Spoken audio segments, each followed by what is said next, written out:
الحمد لله حمد الشاكرين والصلاة والسلام على أشرف الأنبياء والمرسلين نبينا محمد وعلى آله وصحابته أجمعين. Louange à Allah, nous le louons, nous implorons son secours, son assistance, son pardon. Que la prière et la salutation soient sur le prophète Mohammed ainsi que sur sa famille et l'ensemble de ses compagnons. Nous sommes au 25e jour du mois béni de Ramadan de l'an 1444 et nous lisons ensemble un ensemble de posts de la chaîne Telegram Lumière sur Lumière. Nous commençons avec une règle intéressante qui dit, comme ce fut souligné par l'imam Ibn Kathir, كل حديث في فضائل الأعمال فيه أنه سبب لمغفرة ما تأخر من الذنوب لا يثبت. Toute narration sur les mérites des œuvres, indiquant que c'est un bon moyen de pardonner les fautes à venir, est sans fondement aucun.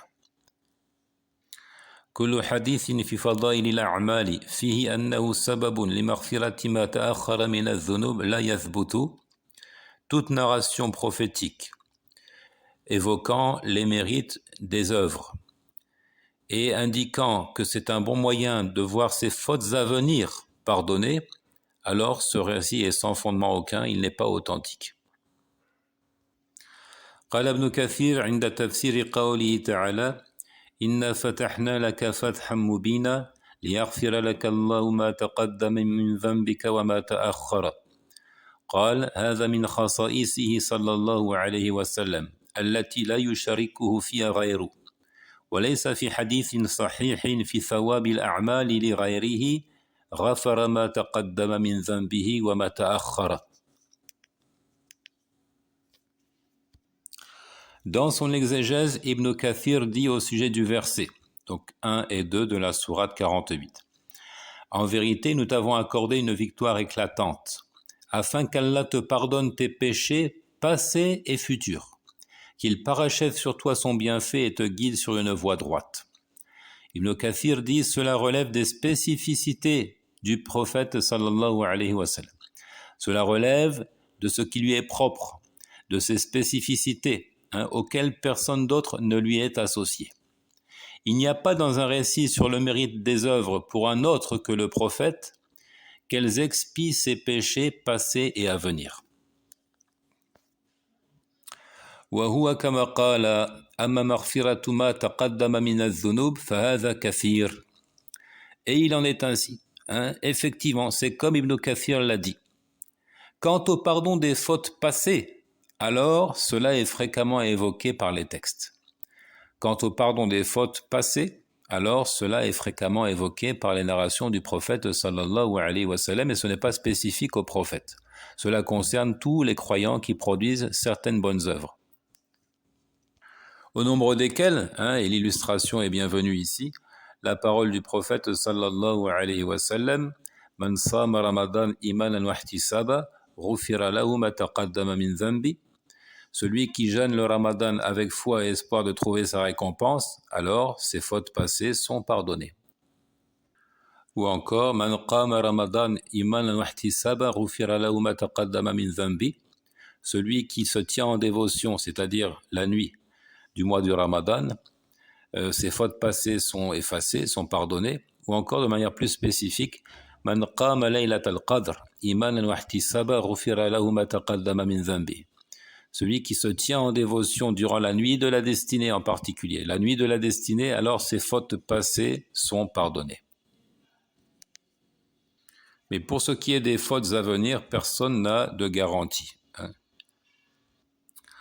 Nous passons à un autre sujet. Dans l'ouvrage Al-Mashikhatul Baghdadiyya. قال حذيفة المرعشي كنت أمشي مع سفيان الثوري ومعنا شاب فلما بلغنا بابه قال يا أبا عبد الله تدخل تنال من طعامنا شيئا قال أخبرني عن شيء إن سألتك تصدقني قال نعم قال أيما أحب إليك أدخل أم لا قال لا قال أما استحييت من الله أن تقول لي شيئا في نفسك خلافه. Dans cet ouvrage, donc, il rapporte de Hudhayfatu al-Mar'ashi qui dit « Je marchais en compagnie de Sufyan al-Thawri et avec nous, il y avait un jeune homme. » Donc, ils étaient trois. Hudhayfatu al-Mar'ashi en compagnie de l'imam Sufyan al-Thawri et un jeune homme. Lorsque nous arrivâmes à sa porte, le jeune homme dit « Ô Abu Abdillah » Abu Abdillah, c'est la kunya, c'est le surnom de Sufyan al-Thawri. « Ô Abu Abdillah, entre pour manger de notre repas. » Il lui a dit « Je te demande de répondre sincèrement à ma question. » Il acquiesça. Il reprit « Qu'est-ce que tu aimerais le plus? Que j'entre ou pas? Sois sincère avec moi. Tu veux vraiment que j'entre pour manger à tes côtés ou pas? » Il répondit « Non. » C'est-à-dire en toute franchise, je ne préfère pas que tu entres chez moi pour manger. Il lui rétorqua, n'as-tu pas honte d'Allah en disant une chose alors que tu penses le contraire? Ama tastahi min Allah, ama stahyayta min Allah, an taqula li shay'an wa fi nafsika khilafuhu. N'as-tu pas honte d'Allah en disant une chose alors que tu penses le contraire? Donc, as-sidq, la véridicité, c'est un degré élevé de la foi et elle a des implications, comme le fait de dire tout ce que l'on pense.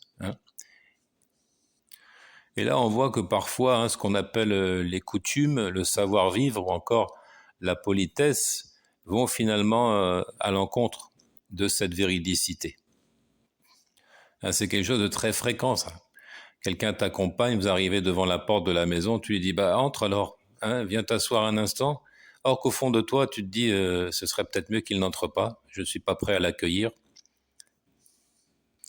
Donc cette politesse-là, ce savoir-vivre qui est instauré par les mœurs, les coutumes, fait naître une certaine forme d'hypocrisie. Puisque en vis-à-vis avec as-sidq, la véridicité, il y a al-kadhib, il y a le mensonge. Donc, ne veux-tu pas entrer chez moi? Pourquoi ne pas... Viens, entre, assieds-toi un instant, alors qu'au fond de toi, ce n'est pas ce que tu souhaites. Tu ne dis pas ce que tu penses, tu dis le contraire de ce que tu penses, donc c'est une forme de mensonge. Même si c'est quelque chose d'assez subtil.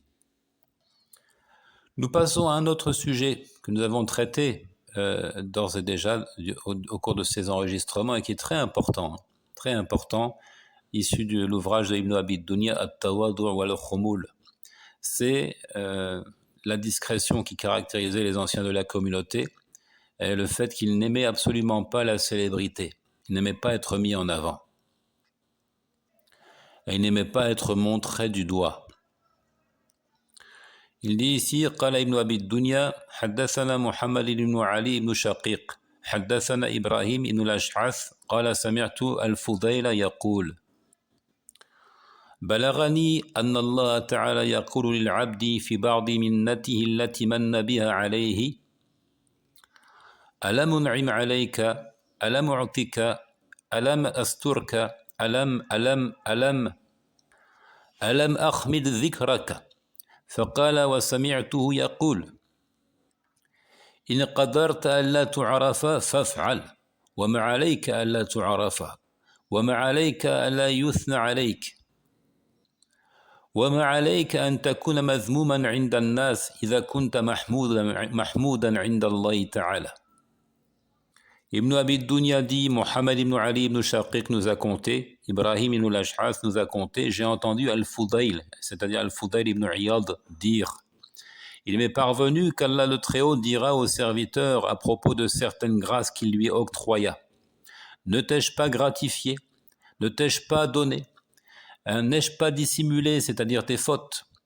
N'ai-je pas ceci, n'ai-je pas cela, jusqu'à dire ne t'ai-je donc pas rendu insignifiant? Donc cela est compté comme une grâce accordée par Allah à son serviteur. Ne t'ai-je donc pas rendu insignifiant, c'est-à-dire tu as échappé à la célébrité. Les gens ne parlaient pas de toi, tu étais ignoré de tous. Ça c'est une grâce d'Allah Azza wa Jal pour laquelle il doit être loué et remercié. Il dit et je l'ai entendu dire, c'est-à-dire j'ai entendu Al-Fudayl dire si tu peux faire en sorte qu'on ne te connaisse pas, alors fais-le. Si tu peux faire en sorte qu'on ne te connaisse pas, alors fais-le. En quoi serait-ce préjudiciable pour toi qu'on ne te connaisse pas? En quoi serait-ce un mal qu'on ne chante pas tes louanges? De quoi aurais-tu à pâtir d'être blâmé des gens, tandis que tu es félicité auprès d'Allah? Ça, ce sont des propos très intéressants à prendre en considération, hein, pour tous les prédicateurs aussi. En quoi serait-ce préjudiciable qu'on ne te connaisse pas? En quoi serait-ce un mal qu'on ne chante pas tes louanges?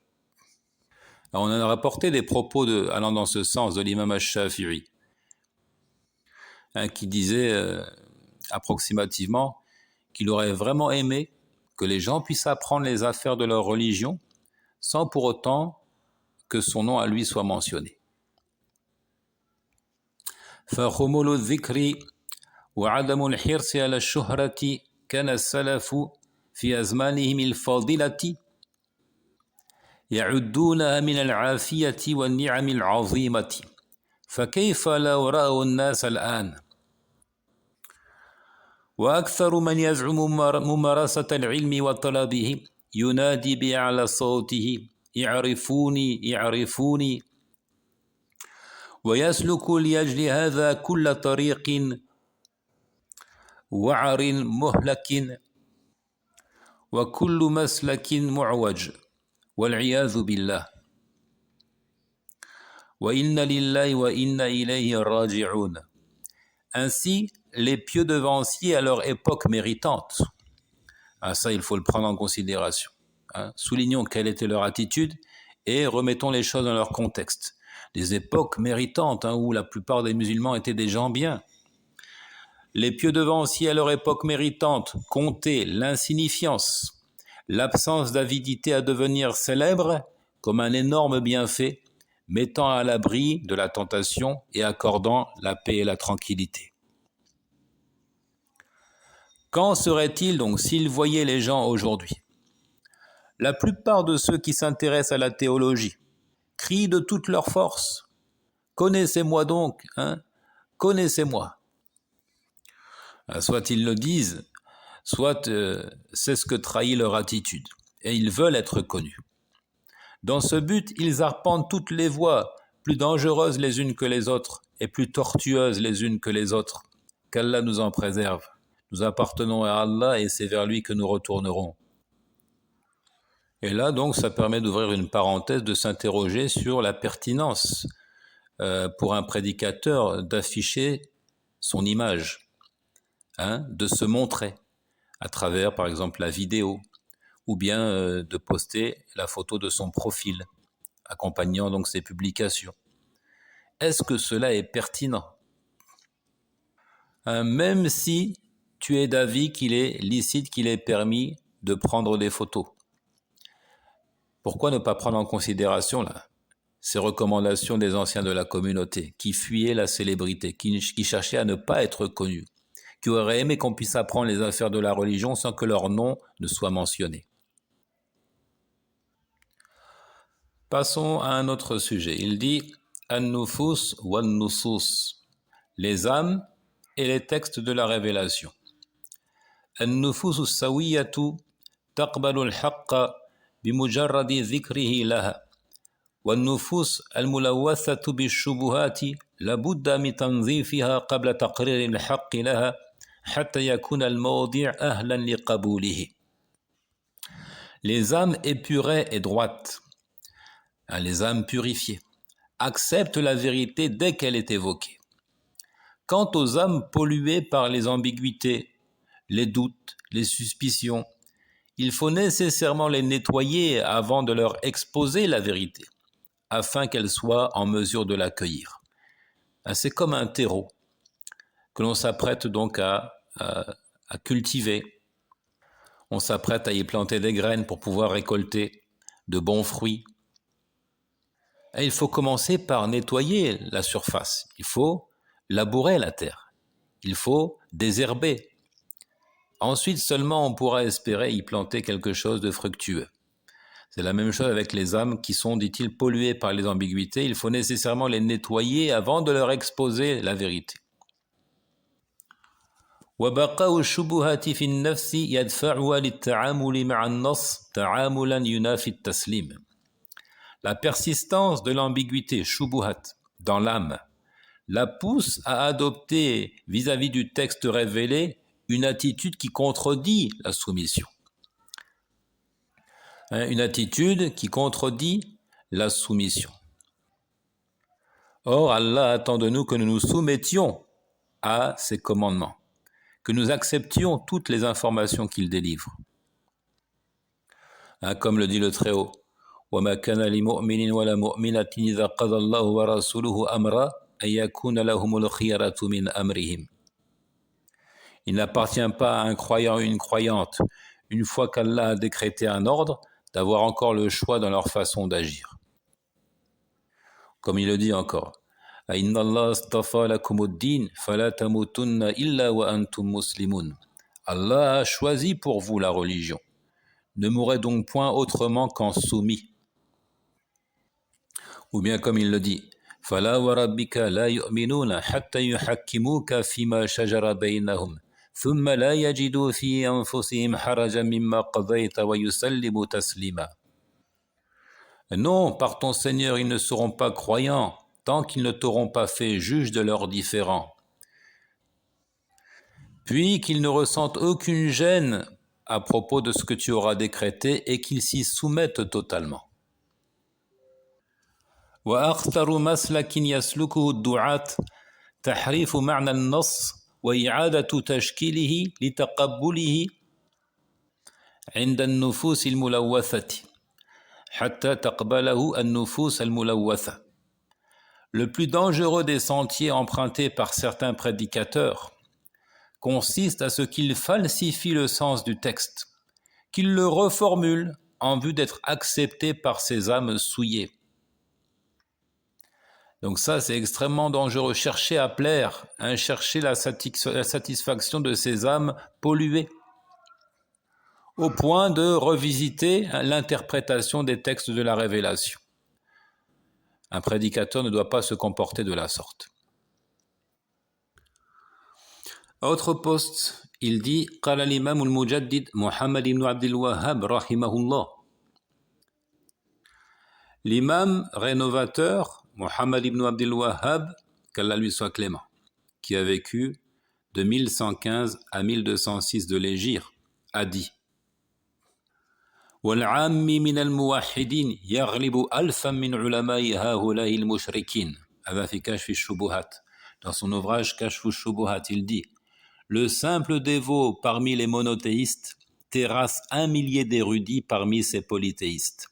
Simple dévot, il faut entendre par là quelqu'un qui n'a pas beaucoup d'instruction, pas beaucoup de science, mais il est au nombre des monothéistes. Il terrassera 1 millier de prétendus érudits, de prétendus savants parmi ces gens qui sont en fait des polythéistes.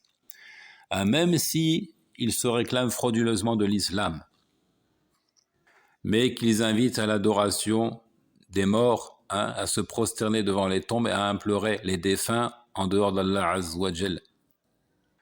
Ou bien qu'ils invitent à une égale considération du musulman et du non-musulman en disant que ce soit le judaïsme, le christianisme ou l'islam, tout ça ce sont des voies qui conduisent au paradis. Ou bien qu'ils finissent par apostasier en reniant les noms et les attributs d'Allah subhanahu wa ta'ala. Donc ça doit redonner confiance aux monothéistes. Vous êtes forts, nous sommes forts, tant que nous respectons l'unicité d'Allah. Ne soyons pas impressionnés par une quelconque maîtrise de sciences qui au fond ne sont pas bénéfiques, ne sont pas profitables pour ces gens-là. نعم العامي من الواحدين يغلب علماء المشركين عندما يرد عليهم أن الله لا يقبل دينا سوى الإسلام. Oui, le simple dévot monothéiste, c'est-à-dire manquant d'instruction, vainc les érudits polythéistes lorsqu'il leur répond qu'Allah n'accepte pas une autre religion que l'islam. Et quelle mauvaise science que celle qui les conduit à dire qu'Allah peut agréer le travail des juifs et des chrétiens. Qu'Allah peut introduire au paradis des gens qui prétendent qu'il a un fils. Donc oui, le simple dévot monothéiste vainque les érudits polythéistes lorsqu'il leur répond qu'Allah n'accepte pas une autre religion que l'islam. Inna ad-dina 'inda Allahi l'islam. La religion auprès d'Allah, c'est l'islam. Wa man yabtaghi ghayra al-islami dinan falan yuqbala minhu wa huwa fil akhirati minal khasirin. Celui qui recherche une religion autre que l'islam, alors on n'accepte pas de lui et il sera dans l'au-delà au nombre des perdants. اليوم أكملت لكم دينكم وأتممت عليكم نعمتي ورضيت لكم الإسلام دينا. Aujourd'hui, j'ai parachevé pour vous votre religion. J'ai accompli sur vous mon bienfait et j'agrée pour vous l'islam comme religion.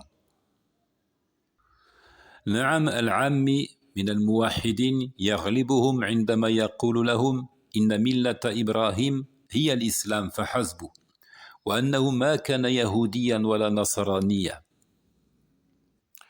Oui, le simple dévot issu de la masse des monothéistes les vainc lorsqu'il leur dit que la religion d'Abraham c'est l'islam et rien d'autre, et qu'Abraham n'était ni juif ni chrétien. نعم العام من الموحدين يغلبهم ويحيرهم عندما يقول لهم أن الله في السماء بذاته كما صرحت بذلك النصوص ودلت عليه الفطر السليمة. Oui, le simple dévot les vainc et les réduit à l'impuissance lorsqu'il leur affirme qu'Allah est en personne au-dessus des cieux, détaché de sa création, comme cela est stipulé clairement par les textes révélés et aussi la nature saine. Voilà pour ces quelques textes éblouissants qui nous permettront d'éclairer la voie. Wallahu ta'ala a'lam.